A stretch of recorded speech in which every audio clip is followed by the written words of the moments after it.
I have a friend, her name's Amy, and one time she sold shoes.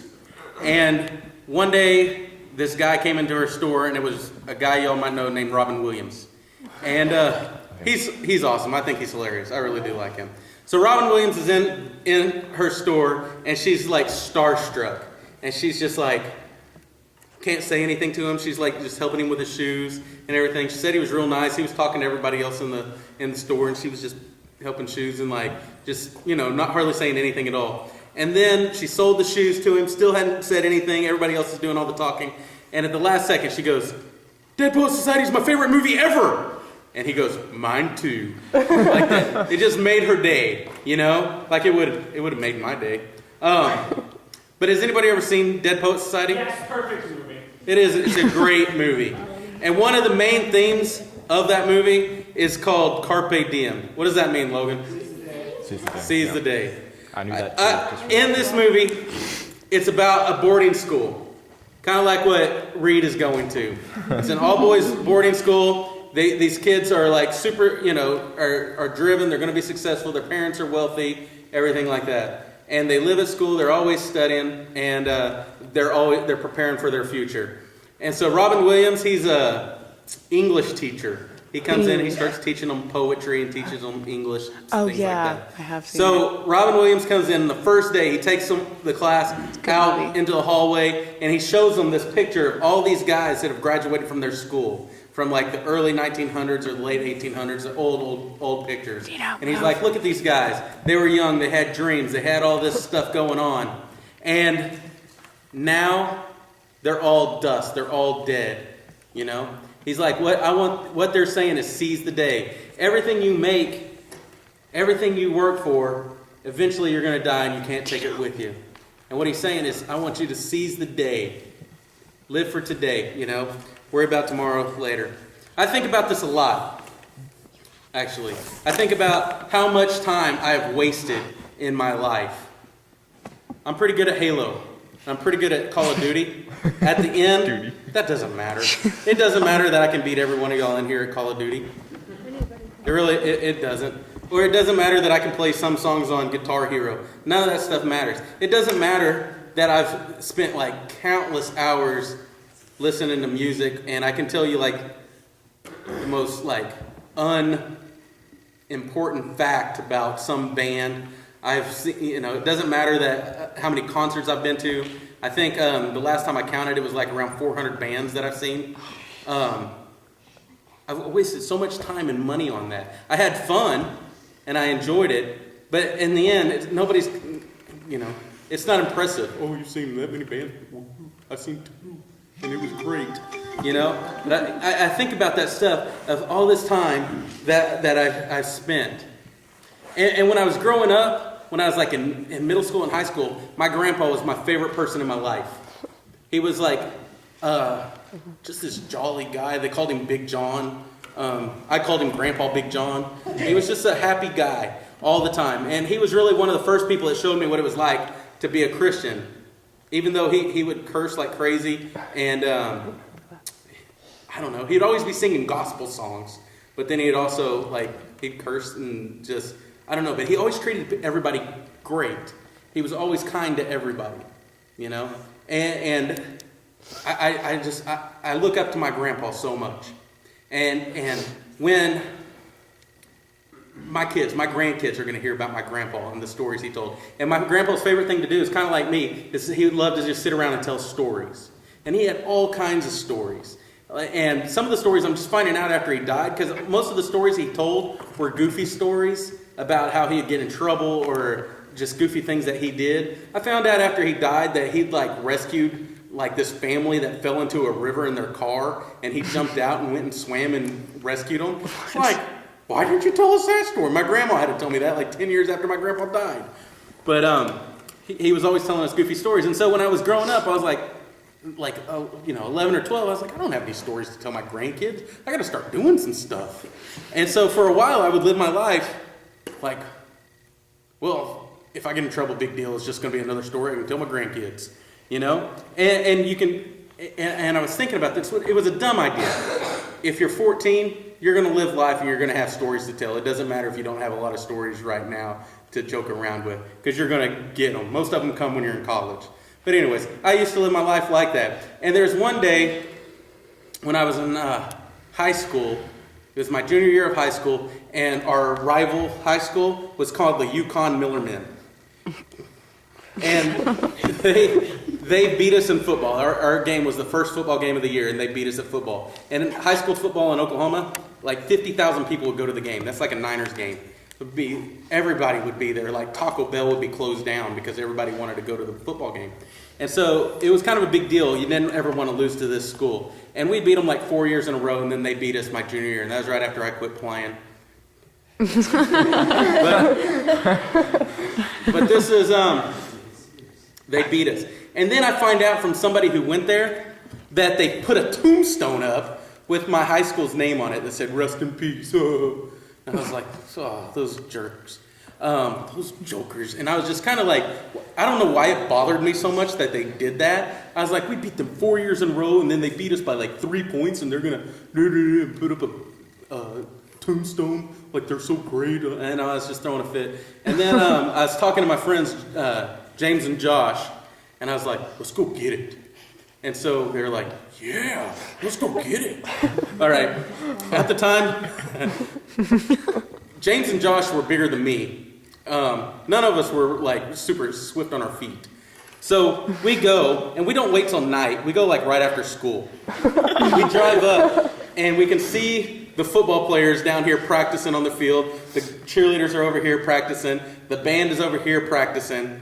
And we're just kind of walking around. And it was a big school. There was probably like a couple thousand people who went to the school. So we could fit in. Not everybody knew everybody. So we're just walking around, just kind of do. And then we see it. We see the tombstones. And they put up like a couple of others from the other teams they'd beaten in the next couple of weeks. So we're walking by, and I see it. And it says our high school Mustang sitting on there.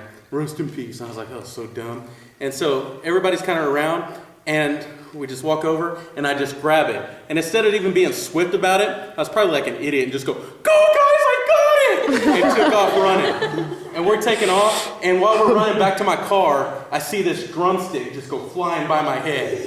And these drummers are chasing after us. I mean, they still got the drums attached to them, and they're taking off, and they're catching up with us. I'm like, "Gosh, run! And so we take off running, and all these guys are chasing us. And I can see, like another drumstick goes by. And we run to my car, and we throw the tombstone into the car.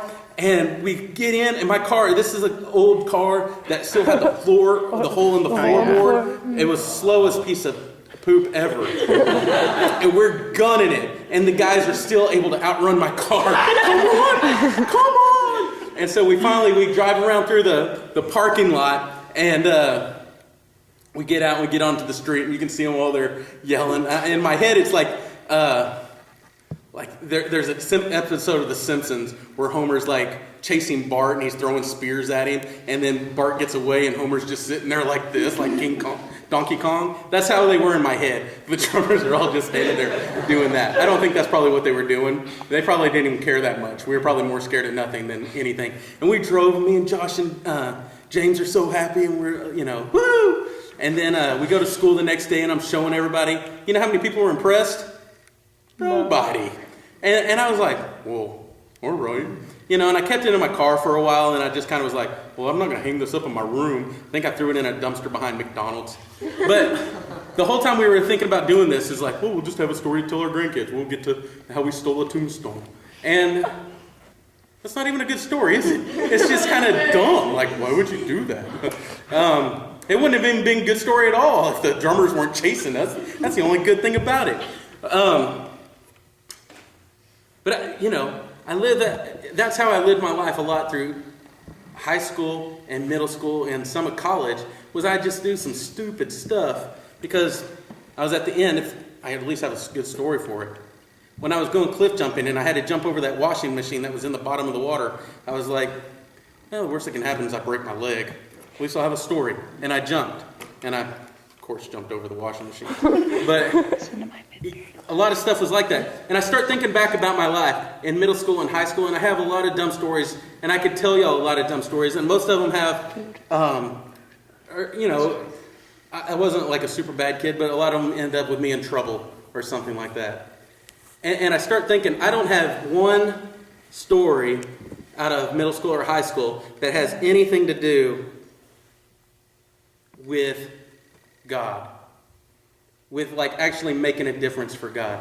I started going to church when I was at the end of my freshman year, so like right when I was 15. And then I didn't really, like, I had a pretty cool youth group, I guess. I started going to the youth group there, and there's some pretty girls, and there was like some guys I played baseball against, so I had a good time. I told y'all a lot of our youth minister was like a quarterback for the Seahawks for a little bit, so I was kind of like, oh, that's pretty cool. So I enjoyed going to youth group. But I didn't really get involved. I mean, we went every once in a while. And when I was 16 is when I was like, you know what? This is something I want to live for. I kind of want to live for God. I believe in God. I'm going to start following after Him. But I didn't go to camps. I didn't go to Christian camps. I didn't go on mission trips. A lot of you guys have gone to SSP this year, or you've gone to help feed homeless in Golden Gate Park, or you've gone to, a couple of y'all went to Arkansas with us. I know a lot of y'all have done service projects, and y'all have done things to help people. 30-hour famines. I didn't do any of that. I didn't have a lot of stories to talk about making an impact for God. And that's one of the things I kind of wish I could go back and say, you know what, when I was, my wife Susie, she had gone to the Philippines and she's gone to Romania and she's gone to all these places to help people when she was in high school. And I was like, all I did was I played a lot of baseball, or I sat around and played a lot of video games. Things like that. I didn't seize the opportunities that I had back then. There's a verse I'm going to read to y'all. It says this. Then Jesus said to his disciples, if anyone would come after me, he must deny himself, take up his cross, and follow me. For whoever wants to save his life will lose it. Whoever loses his life for me will find it. What good will it be for a man if he gains the whole world yet forfeits his soul? Or what can a man give in exchange for his soul? Jesus said, what Jesus is telling people, he's like, take up your cross and follow me. This is before he was crucified, of course. And he's telling people, I want you to get up and you got to live for God. Taking up your cross, that's kind of like, it's going to be some work. It's going to be something that you're not going to want to do all the time. It's going to be hard.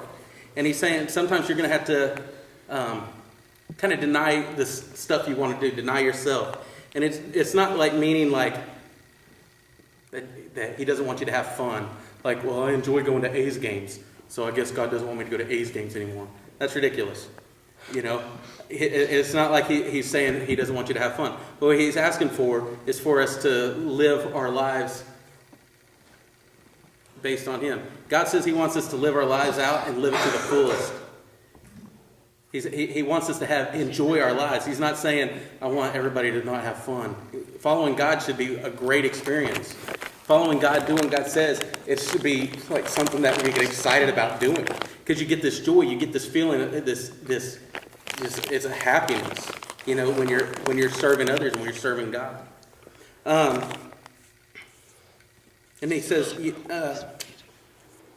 in this, whoever saves his life will lose it. If you're trying to live for yourself, you can get all the money in the world, you can get all the cool stuff, you can get, have all the fun you want. But in the end, it's all meaningless. You can for me, going to every A's game, I think I would have a blast. I love going to the A's games. I love doing the dances. And for those of y'all who went with us last Saturday, I know they didn't have a lot of the people who you get to do the dances with, which is sad. But if I could go and every game Grant Balfour got to come out and play, and we could do the Balfour Rage and my arms get tired, I don't care. That to me would be like one of the funnest things I get to do. But in the end, after my life's over, and I can tell like my grandkids, I went to every game in 2013. I'd be like, so? Did they win the World Series? Yeah, they did. So, it doesn't mean anything. Going and helping kids or helping people who can't help themselves, I enjoy doing that. I love when somebody, I don't want people to have a bad time. I don't like it when y'all break up with your girlfriends or boyfriends. But I do love being able to talk to y'all and help y'all out with that. Or when y'all have a bad day with something. I do that. I love helping kids out. I love going and serving homeless people. They're hilarious. I love it when I go to somebody and they go, hey, here's my dog. You want to throw a stick to it? Let's play fetch with Spot. And then I throw the stick and Spot doesn't chase it. And he goes, guess Spot doesn't play fetch. I love it when homeless guys tell me I look like JFK Jr. I'm like, yeah, I don't know about that. I was expecting the weird guy from the Goonies, but I love it. I love going and helping people out, and it's just something that brings me. It brings me joy, and I feel closer to God when I'm helping and serving other people. And so then he says, lose your life means you're going to surrender your life for God's desires. You're going to do what God wants you to do. You're going to follow after God with what you have. And he might not be saying, hey, I want you to go live in a igloo with the Eskimos or anything like that. He might say, you know what, I want you to be a doctor. I want you to be a lawyer. But use your gifts and your talents. Of course you can make money and do whatever you want, but use them also to help other people. I got a friend who's an emergency room doctor. He's the one that... Has half a tattoo on his back? He does have a tattoo on his back. Half of one, though? Oh, no. He's an ambulance driver. But this guy has a tattoo. This guy sends me pictures of things every once in a while. Oh, my gosh. Sometimes it's pictures of things, objects that have been stuck up a guy's rear end or something. He's the one that I told y'all about, that he was helping. Some lady came in and had really bad stomach pains. Oh. And she was like 400 pounds. And he was working on her, lifted up her belly a little bit, and pulled out a dead rat. And it was like, it was like decaying, and it was like infected her belly and her skin. And he pulls it up by the tail. This is the kind of sense of humor he has. Pulls it up by the tail, and he's like, found the problem. He's hilarious. But he goes and he spends time in the Philippines all the time, bringing medicine and helping people who can't afford health care and stuff. He spends time in the Philippines or other countries. He's also just started a school for underprivileged kids in San Antonio. But that was a way that he uses his gifts to help people. So who are we living our lives for? Are we living for ourselves? If I became a billionaire, my dream house would be a castle. With the moat, with alligators in it, with the drawbridge, the big towers, especially a tower that my parents could stay in if they came to visit. I give them an elevator, but in a whole different building over there. That's what I would do, and I'd hire a guy, because if I could afford to build that castle, I'm sure I could hire a guy just to stand up on the drawbridge and tell the mailman every day, who goes there? And then the mailman would have to go, me, and then, okay. I would love that, and I would just sit there in my castle and just, have a good old time, I guess. I don't know what I would do in my castle, but I would love that. But I know at the end of the day, even if I had this castle, at the end, what good would it be? I mean, honestly, I don't think God really made it for me to be a billionaire and just live in a castle with walls around me where nobody could get in except going over my drawbridge. I think God has made it where I can go out and hopefully meet people in their day-to-day lives. And hopefully when people meet me, they feel good around me, or I encourage them. Because I try hard to encourage. I know a lot of times I make fun of people, and I really try not to, or I tease people, and I feel bad about it afterwards. Because I want when people leave that they say, you know what, I just kind of felt good around that guy. I feel good being around him. And I feel encouraged, because I feel like that's a way that I can show God's love, is by encouraging and showing love to others. But are we living for ourselves and trying to gain everything that we can for ourselves? And have as much fun as we can and have as much money as we can, but we don't help anybody? Or are we living for God? And God says a couple of things. The only thing he asks for us is to love him, follow after him, and to love others like we love ourselves, and to treat others kindly and treat each other with respect. And you guys are still young. Y'all are going to have, I'm sure a lot of y'all have a lot of cool stories already. I know that y'all are going to get... y'all are going to have a lot more, and you'll better call me up and tell me. But but are you going to have stories of saying, you know what? When I was 12, I helped this homeless guy clip his toenails. or something like that. I know I have a feet thing. I think that'd be gross. But some people do. That's a way that they serve God, is by clipping a homeless guy's toenails. Or what? How do you treat the new kids, or the kids who don't get along, or the kids who don't fit in? How do you treat those guys or girls? Are you kind to them? Do you make them feel a part of things? Do you make them feel welcome? So the challenge that I would like for y'all to do is, Half Moon Bay, it's a hard place to live for God. It really is. Y'all have a lot of stuff going on that's not really godly. That's not really bringing y'all closer to God. There's a lot going on, and I hear about it, and I can see things that happen here. Y'all are special kids, but let God use you. Put God's will above your own and expect Him to use you. That guy that has the half tattoo on his back, he was in, one day I pray every day, and I pray for y'all every day, and believe me when I say that. And one day I was praying, and this guy, his name's Brian, his head just kept coming into my prayers. It was just like, have you ever just, all of a sudden some name or an image just pops into your head? Well, I was praying, and his face just kept popping into my head. And I was like, you know what, I haven't talked to Brian in a couple of years, I'm just going to give him a call. And so I gave him a call, and nobody answered. And I didn't even know. I called his dad's house. I was like, I don't know if Brian still lives there. I don't know. I haven't talked to him in a few years. This is John. I was, and told him who I was. They knew me because I'd spent a couple of Thanksgivings and Christmases with them. And I was just like, I just want to talk to him. I miss him. And, give me a call back. Gave him my new number. And so a couple of weeks go by. I hadn't heard from him. And then all of a sudden, just kind of out of the blue, he calls me. He's like, hey, this is Robinette. I was like, hey, man, we just start talking. And he tells me, like, the day that I had called over there, he was arrested. And he got sent to jail for some drug abuse stuff. And so he got out of jail, and when he went back to his house with his roommates, the roommates had already packed up all his stuff and told him to get out.